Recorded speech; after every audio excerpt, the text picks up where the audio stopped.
There was one day when it was just taken up a notch. He had gone to our rival high school's football field and taken a dump on their logo.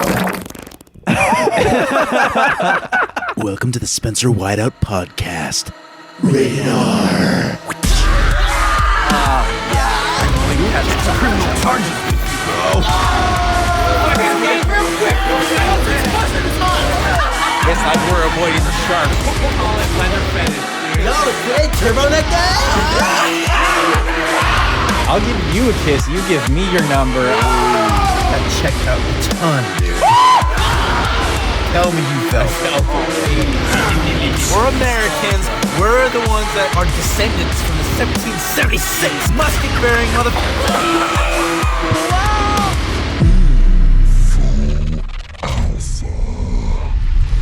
Welcome back to the Spencer Whiteout podcast. This is episode number 23. In this episode, we tell stories of Free Fredo, Streak Week, and the Virginia Bachelor Party. Let's dive in. Free Fredo? I don't know. There's a rivalry between our school and the other high school in Palo Alto. But our football team was way better than their team. It was like no contest. Bragging rights. And so there's this one kid at our school. We called him Fredo. I've like never talked to this guy. I don't know him personally, but I come to school one day and everybody's asking like, did you guys hear about Fredo? Like, did you guys hear what happened? I'm like, no, what happened? What happened? And I see this hashtag that is starting to get used by all of my classmates, and it's hashtag Free Fredo. And so I find out that earlier that week, he had gone to our rival high school's football field and taken a dump on their logo. And when the team came to practice the next day, there was just a big dump in their football field. And he was temporarily suspended from school. Get out of here! Because he got caught. Wait, how did he get caught? Like lights shined on and Like whatever? pants on the ground. I wish I knew. I can't say for sure, but it was like leading up to the rival football game. And so he was seen as a hero for our high school at the moment because, you know, it was our team and like our rules and we were going to come crush them. And so to get him out of the suspension. It's just like a pre-game intimidation tactic. Right. So everyone wanted him to like have his suspension removed because he's like the hero. Yeah. So that was why we were using hashtag Free Fredo so that, you know, the ban could be lifted and he'd return and King would come home, you know, so. In glory. You know, there's a lot of crazy things that happen at my high school, but the first weird tradition that I was exposed to in my freshman year was that our high school had Streak Week. And it is exactly what it sounds like. Some high schools have Spirit Week, others have Streak Week. Yeah, and I don't think the administration was proud of it. It was certainly not endorsed by the school or the district. This is 100% a student-created thing. Student body led. Perfect. That's right. Nice. So, you know, there was finals week in May. The week before it was always called Dead Week. because that's when everyone's studying for finals. And the week before that was Streak Week.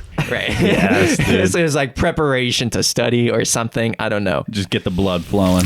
But I would be out at the courtyard. It's just like this big open field where like everybody goes for brunch and all that. And then crowds of people will start to form from where the streaker is starting and then to where the streaker is ending. And this serves two purposes, right? One is everyone's just trying to get a view of what's going on and everyone's going to cheer them as they run through. But also because the students are leading it and they're trying to like make sure it doesn't get banned, they'll help like cover up where not with clothes, but There's a getaway driver. There's a getaway driver. there were right? sometimes. Yeah. Sometimes they just Oh my run gosh. into like the group of people where like, you know, the administration won't see them and then get clothes on and then they're back in the crowd and no one like knows what happened, right? But sometimes there was legitimately a getaway driver at the parking lot who like takes them to safety as the like on campus security is chasing them. So it was a whole thing, you know, people would plan their routes. Sometimes it would be at the football game if there's a football game that week. It's a whole thing. But there was one day when it was just taken up a notch and I was eating, you know, nearby that same courtyard. Just chowing down on your cereal and orange juice. Right. It just had like gallon of orange juice and like a bucket of cereal. Good old days. And there's one guy and one girl who run from opposite ends of the field, completely naked, but they're both wearing panda helmets. So they're wearing panda heads and they've got bamboo swords. And what they've done was they choreographed a fight scene between the two of them to take place in the middle of where everything is going on. We don't have like fights at our school. We have weird crap like this. But everyone ran around and treated it like it was a school fight that you'd see like from online. Oh my And gosh. it was insanely hype for everyone watching. My freshman eyes were just like scarred. Yeah. Can't go back from that. But it was a whole panda fight happening. And then, campus security comes It's like running the Phantom over. Menace, dude. Dun, dun, dun, dun, dun, dun, dun, dun. They should have had music. I mean, it was so coordinated already. They could have added that. And then they run off to the parking lot. They actually run around security on their way there. There's a whole chase, get in the getaway car and go away. And it was just a crazy thing to experience in your freshman year of high school. I'm like, is it going to be like this every year? But we actually got a new principal the following year. And they would actually bring extra security during Streak Week. to make sure that someone would get arrested if they tried to do it. So it kind of got shut down. Game over. Alex, that brings us to you, man, with Virginia bachelor party. Alex, blow it into the mic. Okay. So there was a bachelor party that I was invited to in Virginia. And so they rented an island in the middle of a city.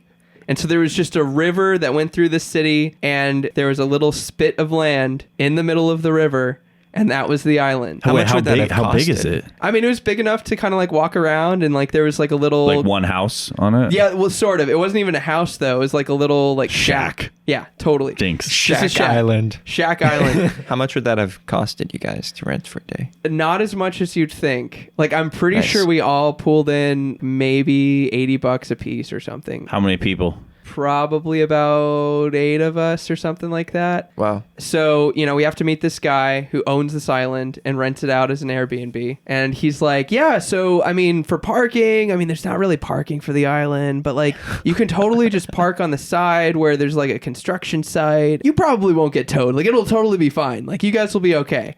And so we're like, okay. And we show up and we had to rent a canoe from this guy because the only way to the island is if you canoe across. And so there's like about 8 of us, like I said. And so there's no way that we can all pile in on one trip over. So we're going to have to take this in turns, essentially. And we had all this gear and stuff. Like we've got whiskey and we've got cameras and stuff like that because we're going to do some crazy stuff on this island.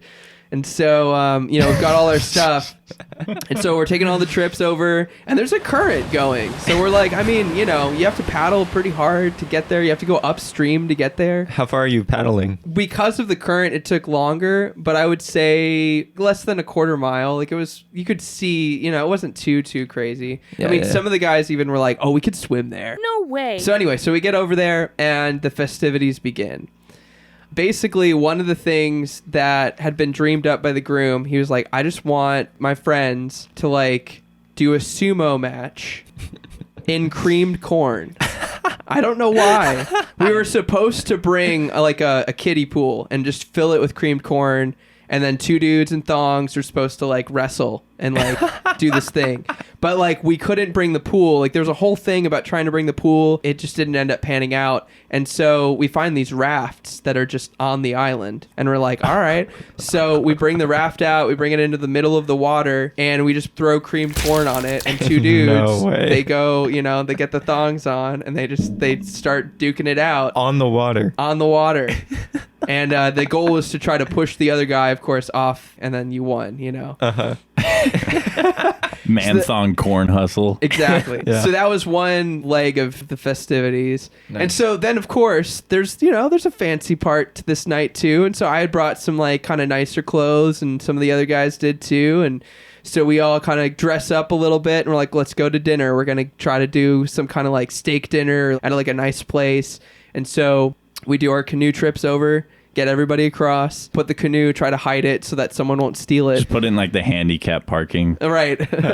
And, we have a good night. We have some drinks, and stuff like that. And then we head back and it's dark at this point. And we're looking at the river and how there's like kind of high tide and low tide, It got to be high tide. Oh no. And the current was a little stronger than it had been previously.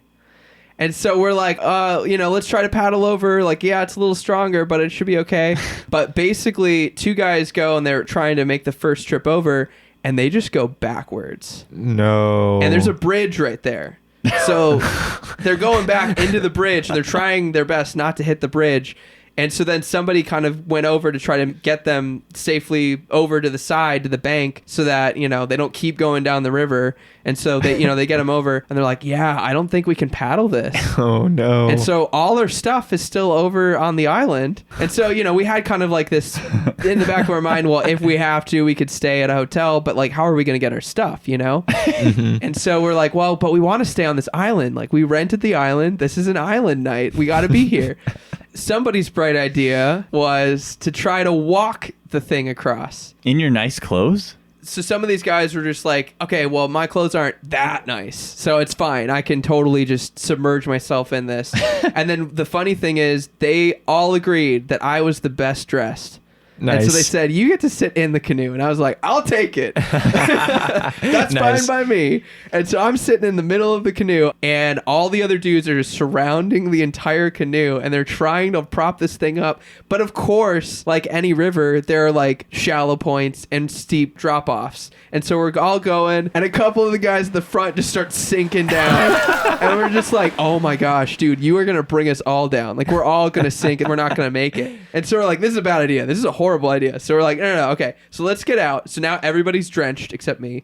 And we're like, all right, well, maybe the other bank is better. The outer bank. The bank that we were on that we had tried to go at before. Yeah, the outer bank. Yeah. So that kind of inner bank that we were on before only went so far. Like, you couldn't really like hike down that bank far enough. Because we were thinking, okay, well, what if we can like use the current to our advantage? Be a little beyond the current so we can ride Upstream. the current in. Yeah, be Yes. upstream. That was a good idea.